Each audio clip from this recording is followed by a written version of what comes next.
India Pakistan இடையே மிகவும் பதற்றமான சூழல் உருவாகி வரும் நிலையில் பாகிஸ்தான் தனது உள்நாட்டிற்குள்ளே தாக்குதலை எதிர்கொண்டு வருகிறது.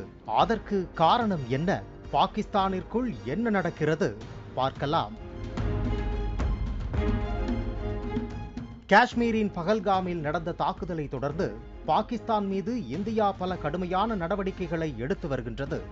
ஆபரேஷன் சிந்தூர் தாக்குதலை இந்தியா நீட்டித்து வரும் நிலையில் இந்த தாக்குதலில் பாகிஸ்தான் மற்றும் பாகிஸ்தான் ஆக்கிரமிப்பு காஷ்மீரில் உள்ள 9 இடங்களை குறிவைத்து தாக்குதல் நடத்தப்பட்டது. இதைத் தொடர்ந்து இந்தியா பாகிஸ்தான் இடையே மிகவும் பதற்றமான சூழல் உருவாகி இருக்கிறது. பாகிஸ்தான் ராணுவத்துக்கு இந்தியா தக்க பதிலடி கொடுத்து வரும் நிலையில் பாகிஸ்தான் சொந்த நாட்டிற்குள்ளேயும் பெரிய சிக்கலை சந்தித்து வருகிறது.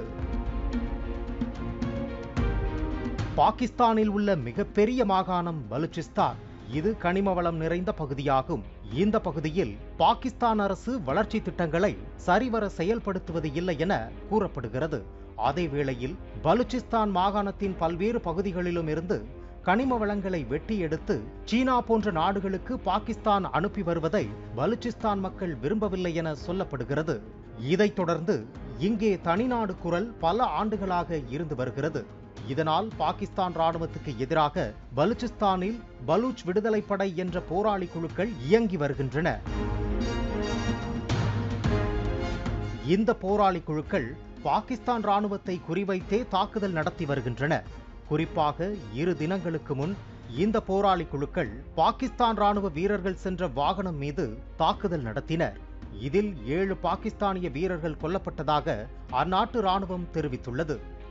இந்த ஆண்டு மட்டும் இந்த தாக்குதலில் 200க்கும் மேற்பட்டோர் கொல்லப்பட்டனர். இந்த நிலையில் இந்தியாவிற்கும் பாகிஸ்தானிற்கும் இடையே உருவாகியிருக்கும் இந்த பதற்றமான நேரத்தை தங்களுக்கு சாதகமாக அந்நாட்டில் இயங்கி வரும் பலூச் விடுதலை படை பயன்படுத்தி வருகிறது. இந்த போராளி குழுக்கள் தற்போது பலுச்சிஸ்தானில் உள்ள சில முக்கிய ராணுவ நிலைகளையும் பலுச்சிஸ்தான் தலைநகராக உள்ள குவெட்டாவையும் கைப்பற்றியுள்ளதாக தெரிவிக்கப்பட்டுள்ளது.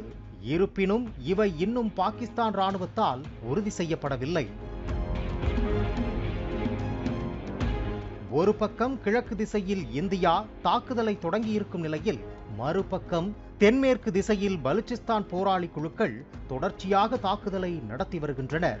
எனவே பாகிஸ்தான் தற்போது இருமுனை தாக்குதலை எதிர்கொண்டு வருகிறது.